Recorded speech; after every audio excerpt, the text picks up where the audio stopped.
Movie की शुरुआत में हमें एक कपल को दिखाया जाता है जो कि वुडन एरिया में आए होते हैं। उनकी बातों से हमें पता चलता है कि उन दोनों का एक्स्ट्रा मैरिटल अफेयर चल रहा होता है और वह दोनों ही अपने पार्टनर्स के साथ चीट कर रहे होते हैं। अब वह दोनों मेकआउट करने लगते हैं। तभी झाड़ियों के पीछे से एक लेडी की आवाज़ आती है। वह उन्हें कह रही होती है कि मैंने सब कुछ देख लिया है, आओ मुझे ढूंढो। यह सुनकर वह दोनों काफ़ी डर जाते हैं। वह आदमी उसी डायरेक्शन में वुड के पीछे जाता है। वह आदमी वहाँ से चिल्लाता है और अपनी गर्लफ्रेंड को वहाँ से भागने के लिए कहता है। उसकी गर्लफ्रेंड काफ़ी डर जाती है और वह वहाँ से भाग जाती है। अब सीन वहाँ से कट होता है और हमें प्रेजेंट में दिखाया जाता है। एक कार में 4 लोग बैठे होते हैं। इनमें से सारा और डैनियल हस्बैंड वाइफ होते हैं और जेम्स और नाओमी गर्लफ्रेंड बॉयफ्रेंड होते हैं। वह सब कैंपिंग करने के लिए जंगल जा रहे होते हैं। डैनियल और नाओमी की किसी बात के पीछे बहस हो रही होती है। तभी एक कार उनकी कार के पास आती है। वह एक पुलिस ऑफिसर की कार होती है।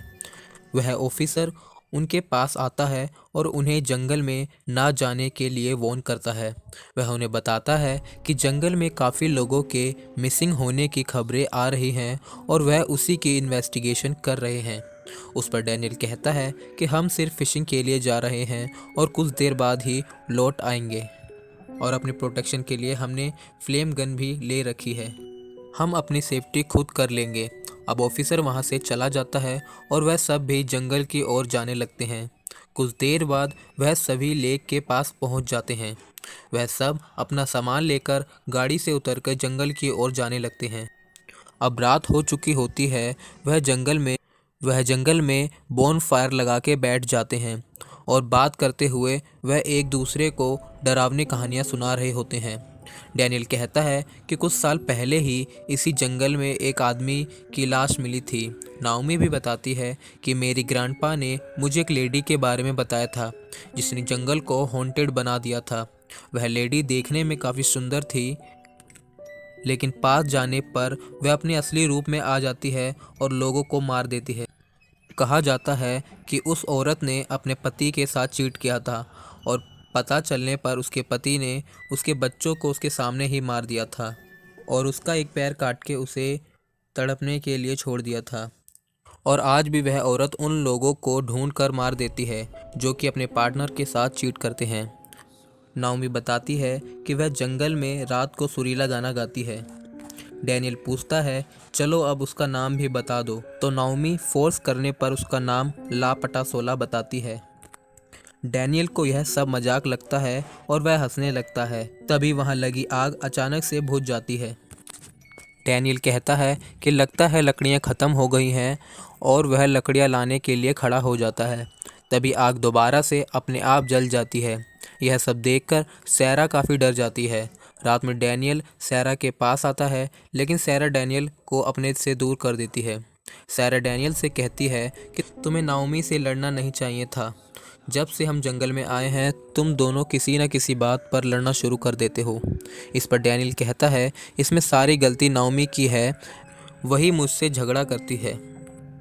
अब वह दोनों सो जाते हैं और तभी बाहर से किसी के गुनगुनाने की आवाज़ें आने लगती हैं। सैरा डैनियल को बाहर देख के आने के लिए कहती है।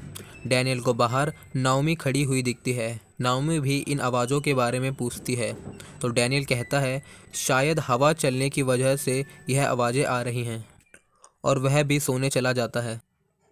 अगली सुबह नाओमी और सैरा मेडिटेशन कर रहे होते हैं, लेकिन कल रात की वजह से सैरा ध्यान नहीं लगा पा रही थी। तब नाओमी उसे सिगरेट स्मोक करने के लिए देती है और दूसरी तरफ डैनियल और जेम्स बातें कर रहे होते हैं। जेम्स डैनियल को बताता है कि मैं नाओमी से काफ़ी प्यार करता हूँ और हम दोनों जल्द ही शादी करने वाले हैं। इस पर डैनियल कहता है तुम्हें सोच समझ कर डिसीज़न लेना चाहिए। नाओमी हमेशा तुम्हें कंट्रोल करती है और तुम्हें भी अपनी डिसीज़न लेने का हक है।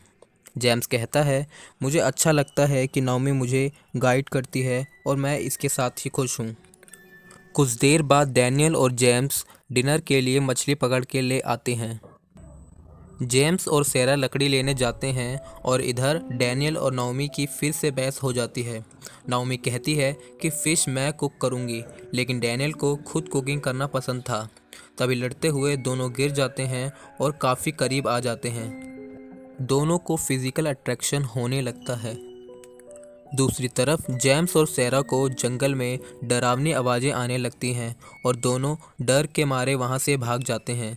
रात में डिनर करते समय डैनियल और नाओमी काफ़ी अजीब बिहेव कर रहे होते हैं और शांत बैठे होते हैं।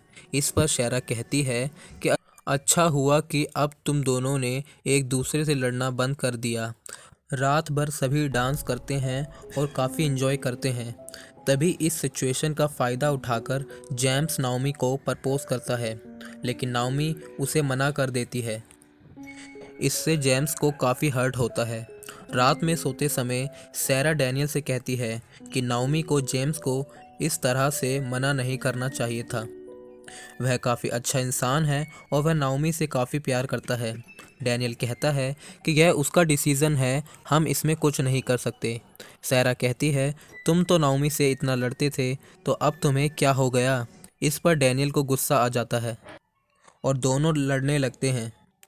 कुछ देर बाद बहस करने के बाद डैनियल वहाँ से उठकर चला जाता है और बाहर स्मोकिंग करने लगता है। फिर नाओमी भी वहाँ आ जाती है। कुछ देर दोनों बातें करते हैं और फिर नाओमी डैनियल को किस करने लगती है। दूसरी तरफ सेरा काफ़ी अपसेट होती है। तभी जेम्स सेरा के पास आता है और दोनों बातें करने लगते हैं। कुछ देर बाद जेम्स भी चला जाता है, मगर उसके जाते ही सेरा को फिर किसी के होने की फीलिंग आती है और वह डर जाती है। सेरा बाहर आकर जेम्स से डैनियल के बारे में पूछती है। जेम्स को सेरा के पीछे किसी डीमन की परछाई दिखती है। जेम्स चिल्लाने लगता है और उसकी आवाज़ सुनकर डैनियल और नाओमी भी वहां आ जाते हैं। जेम्स उन्हें बताता है कि टेंट के पीछे कोई है। डैनियल वहां देखने लग पर वहां कोई नहीं होता। जेम्स उन्हें यकीन दिलाने की बहुत कोशिश करता है, लेकिन डैनियल उस पे बिल्कुल भी विश्वास नहीं करता और गुस्से में अपने टेंट को भी वहाँ से दूर लगा देता है। नाओमी सेरा को बताती है कि मुझे लगता है यहाँ पतासोला आ चुकी है, हमें यहाँ आग लगा देनी चाहिए, जिससे वह हमारे पास नहीं आएगी। सोते समय डैनियल को बाहर से किसी की आवाज़ें आती हैं। यह देखने के लिए वह बाहर जाने लगता है और आवाज़ का पीछा करते करते वह थोड़ी दूर लेक के पास आ जाता है। उसे वहाँ एक बेहद सुंदर लेडी दिखाई देती है। वह उससे पूछता है, क्या तुम रास्ता भटक गई हो? वह कुछ नहीं कहती और वही अपने कपड़े उतारने लगती है और हमें दिखता है कि उसकी सिर्फ एक ही टांग होती है। यहीं से सीन कट होता है और हमें सुबह दिखाया जाता है। सेरा डैनियल के टेंट में उसे उठाने जाती है, लेकिन वहाँ डैनियल नहीं होता। वह बहुत परेशान हो जाती है। जेम्स भी डैनियल को काफ़ी ढूंढता है, लेकिन उसे भी वह नहीं मिलता। जेम्स डैनियल को ढूंढने के लिए जंगल में चला जाता है। कुछ देर बाद नाओमी सेरा के पास आती है और उसे परेशान देखकर वजह पूछती है, तो वह बताती है डैनियल कहीं मिल नहीं रहा है। नाओमी भी इस बात से डर जाती है। फिर नाओमी को सेरा के पीछे कोई दिखाई देता है और वह शॉक हो जाती है।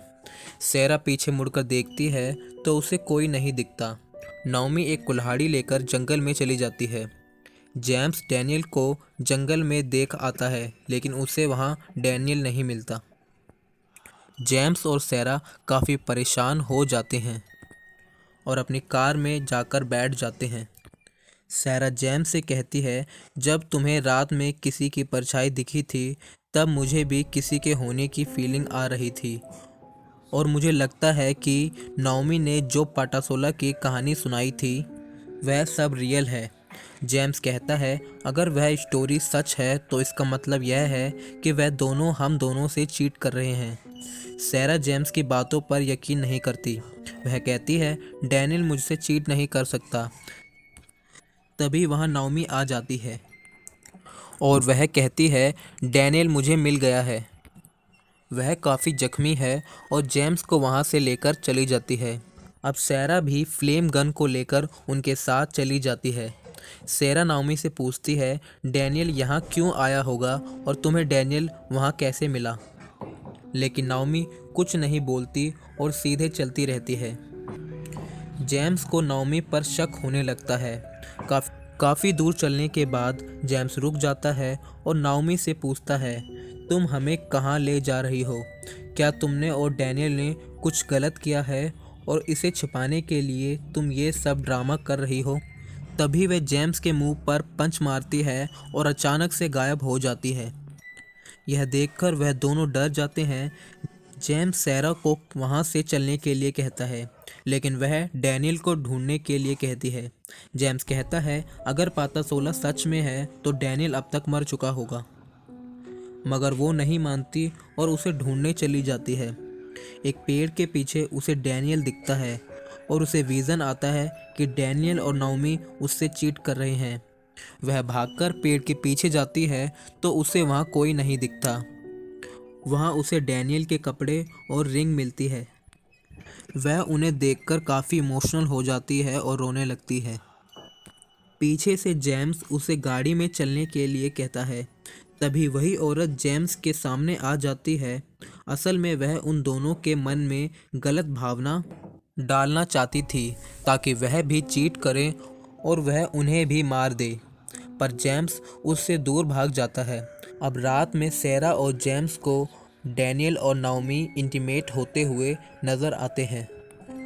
तभी डैनियल सैरा से माफ़ी मांगने लगता है और उसे आई लव यू कहता है। फिर सैरा उसके पास आने लगती है और नाओमी पीछे से डैनियल के सिर पे कुल्हाड़ी मार देती है। सैरा गुस्से में उसी कुल्हाड़ी से नाओमी को मारने लगती है।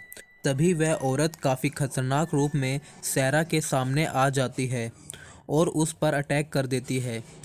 जेम्स उस औरत के कुल्हाड़ी मार देता है और सैरा को लेकर वहाँ से भागने लगता है।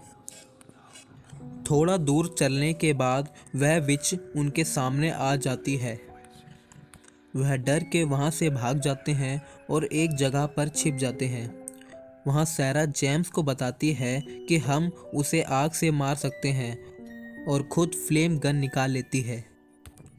जेम्स सैरा को हाईवे की ओर जाने के लिए कहता है और खुद बाहर निकलकर विच को अपने पास बुलाता है।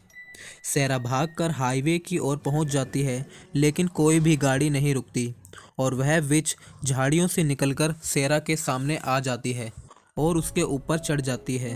तभी जेम्स आकर उसे सैरा से दूर करता है और वह विच जेम्स को मारने लगती है। सैरा उसे दूर जाकर फ्लेम गन से शूट कर देती है और वह ब्लास्ट होकर गायब हो जाती है। यह रोशनी देखकर पुलिस ऑफिसर वहां आ जाता है और उन दोनों को वहां से ले जाता है। पीछे वही औरत उन्हें अपनी असली रूप में दिखाई देती है और मूवी यहीं पर ख़त्म हो जाती है।